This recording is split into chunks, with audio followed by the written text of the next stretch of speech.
जब भी हम लोग कुछ सेल पर राइटिंग करते हैं, जैसे हमने लिखा है यहाँ पर ACKNOLEDGEMENT, तो हम देख रहे हैं कि सेल के साथ साथ वो दूसरी सेल को भी डिस्टर्ब कर रहे हैं, जो भी हमारा टेक्स्ट है। तो ऐसे केस में हम टेक्स्ट को अपने या तो ऐसे बढ़ा लें, इंक्रीज़ कर सकते हैं, अपनी कॉलम की साइज़ को इंक्रीज़ कर सकते हैं यहाँ से। और अगर हमें लगता है कि नहीं, हमें साइज़ को इंक्रीज़ नहीं करना है, मैं थोड़ा सा यहाँ पर जूम बढ़ा देता हूँ कि साइज़ इंक्रीज़ नहीं करना है, तो उस केस में हम इसको एज इट इज़ रहने देंगे और हम इस पर क्लिक करने के बाद रैप टेक्स्ट कर लेंगे, तो वो टेक्स्ट हमारा नीचे मतलब अपनी हाइट में कवर कर लेगा। और अदरवाइज़ हम इसको जैसा है वैसे कर सकते हैं। उस केस में हमें रैप टेक्स्ट को ऑफ करना होगा। अगर कुछ देर के लिए अगर हम मान लें कि यहाँ पे अपने एक्नॉलेजमेंट है और नेक्स्ट में लिखा हुआ है नेम और देन उसके बाद लिखा है एड्रेस, तो हम देख रहे हैं कि हमारा जो भी टेक्स्ट है वो सेल के बैक में चला गया। तो ऐसे केस में आपके पास चॉइस क्या है, आप इसको या तो इंक्रीज़ कर लें, इसको जो भी इसका साइज है उस साइज के हिसाब से आप कॉलम बढ़ाना होगा हमको, और या तो हम इसको रैप कर लेंगे। दूसरी बात ये है कि एक्नॉलेजमेंट के साथ साथ मान लीजिए आपको कुछ भी टेक्स्ट को एडिट करना है, तो हम क्या करेंगे, यहाँ पर अगर क्लिक करने के बाद, जैसे मेरा क्लिक ऑलरेडी यहाँ पर है, और अगर हम इसको एडिट करना चाहते हैं एक्नॉलेजमेंट फॉर, मान लीजिए मुझे लिखना है, तो यहाँ पर हमने जैसे ही कुछ लिखा तो वो डिलीट हो जाएगा।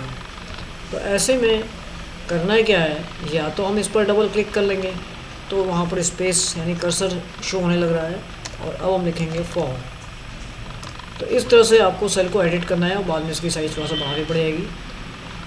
और या तो दूसरी चॉइस हमारे पास है कि हम ये काम यहाँ पर क्लिक करने के बाद इस एड्रेस बार पे क्लिक करने के बाद आप फॉर लिख सकते हैं, तो भी आपका सेम वर्क हो जाएगा। तो इस तरह से हमें सेल को एडिट करना है। अगर सपोज़ हमें सेल को कॉपी करना होता है, तो हम जब Ctrl+C प्रेस करते हैं कॉपी करने के लिए, तो यहाँ पर देख रहे हैं कुछ डॉट लाइन्स शो हो रही हैं, तो it means copy command already on है। और अगर हमें पेस्ट करना है तो हमने Ctrl+V किया। अगर हमें दूसरी सेल पे पेस्ट करना है तो अगेन हम Ctrl+V करेंगे, क्लिक करते जाएंगे, then we paste, click, then paste. और ये पेस्ट तब तक कंटिन्यू होगा जब तक आपका ये सिलेक्टेड है, यानी जब तक ये कॉपी कमांड इस पर शो हो रहा है। जब भी हम डबल क्लिक कर देंगे तो ये कॉपी कमांड आपका कैंसिल हो जाएगा। तो इस तरह से हम कॉपी पेस्ट करेंगे। यहाँ पर हम देख रहे हैं जैसे कि हमने हमारी जो भी सेल है, जैसे ये एक सेल मैंने सेलेक्ट किया, तो ये एक मान लीजिए जैसे मैंने 3 सेल को सेलेक्ट किया, तो यहाँ पर 3 ब्लॉक्स दिख रहे हैं बीच में। तो ऐसे केस में अगर आपको लगता है कि मुझे कोई यहाँ पर एक प्रॉपर हेडिंग देनी है, जैसे कि मैं यहाँ पर दिखाता हूँ आपको एक इसका तरीका। जैसे सपोज़ यहाँ पर हम लोग बना रहे हैं रिपोर्ट लिखना चाह रहे हैं, रिपोर्ट ऑफ 2022, तो हमने लिखा है यहाँ पर capital report of year 2022,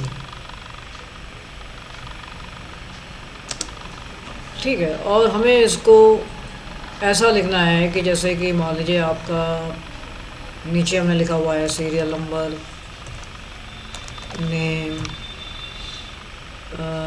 serial number, name, address, contact, कुछ हमने ऐसे इन्फॉर्मेशन लिखा हुआ है। तो हम लोग क्या कर सकते हैं कि अगर मुझे लिखना है रिपोर्ट ऑफ 22, तो यहाँ पर हम देख रहे हैं कि ये ब्लॉक्स अभी भी शो हो रहे हैं। तो ऐसे में बहुत सिंपल है कि आप इसको होल पार्ट को सेलेक्ट कर लेंगे हम लोग और सीधे आके मर्ज सेंटर पर क्लिक कर लेंगे। तो ये क्या करेगा, होल पार्ट को सेलेक्ट करके इसको सेंटर में प्लेस कर देगा।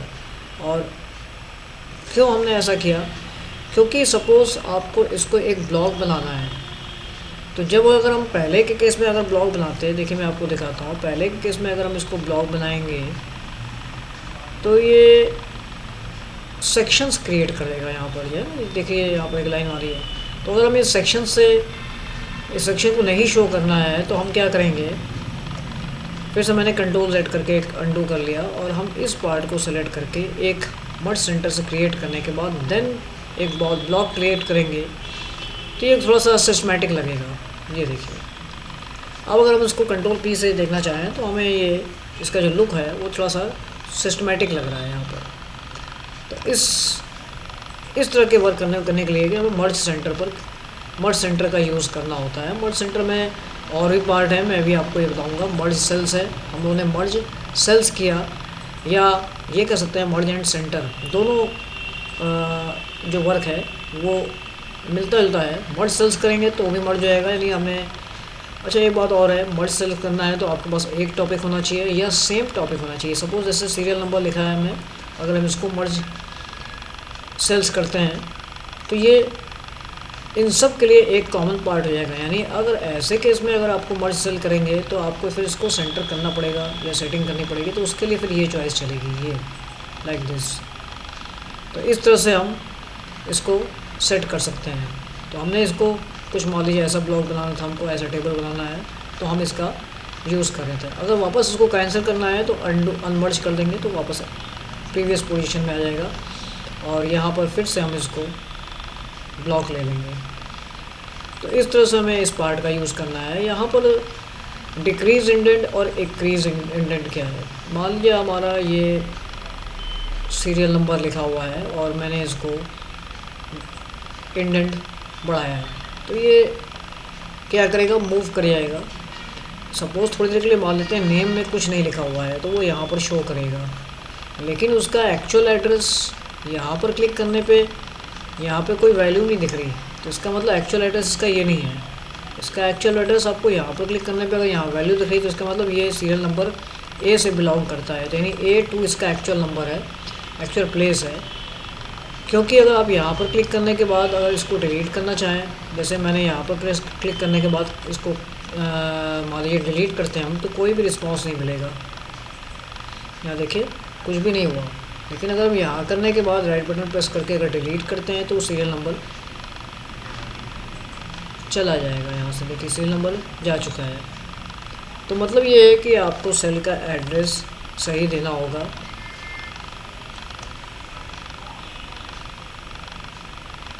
ठीक है, तो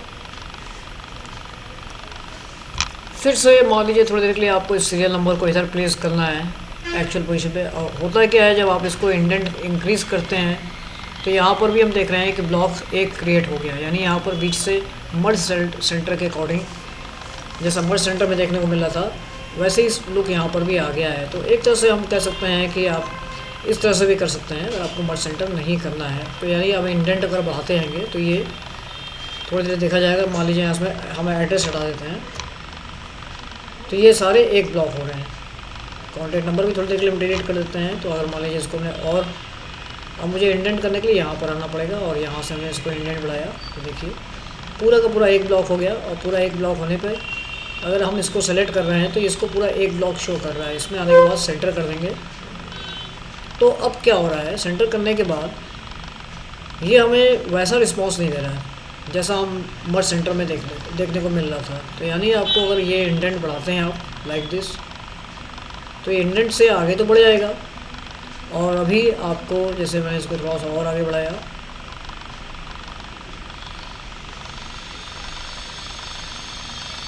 ठीक है, उसके बाद हमने इसको सेंटर किया, लेफ़्ट किया, फिर से हम इधर आ रहे हैं तो जी। तो ऐसे केस में क्या है, हमने इसको सेट तो कर लिया बट हम इसकी प्रॉपर सेटिंग नहीं कर पा रहे हैं। तो ये काम आप मर्ज सेंटर से ही करेंगे तो ज़्यादा बेटर रहेगा। अभी इसको वापस कंट्रोल Z से हमने कैंसिल कर लिया।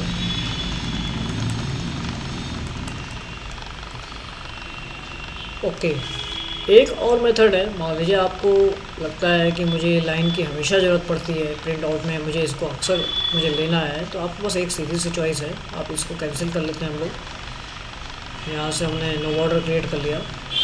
हम क्या करेंगे, सीधे व्यू में आ जाएंगे।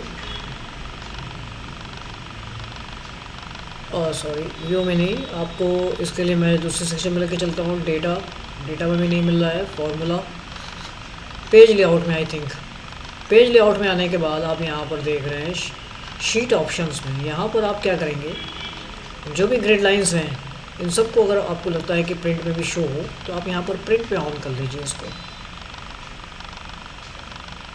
तो अब क्या होगा, अब जैसे मान लीजिए अब हमने इतनी दूर तक कुछ वर्क किया था, मान लीजिए हमने इसको पेस्ट कर लिया, ये हमारा टोटल वर्क था यहाँ तक, और हमें लगता है कि इसका हम प्रिंट आउट में चाहते हैं कि ये हमें लाइन भी अपीयर हो, तो वहाँ पर आपको लाइन अपीयर हो जाएंगी, बट थोड़ा सा इसका जो क्वालिटी है वो थोड़ा डाउन मिलेगी आपको। तो इस तरह से हम ले सकते हैं, आप जब भी प्रिंट करेंगे तो आपको ये लाइन मिलेगी।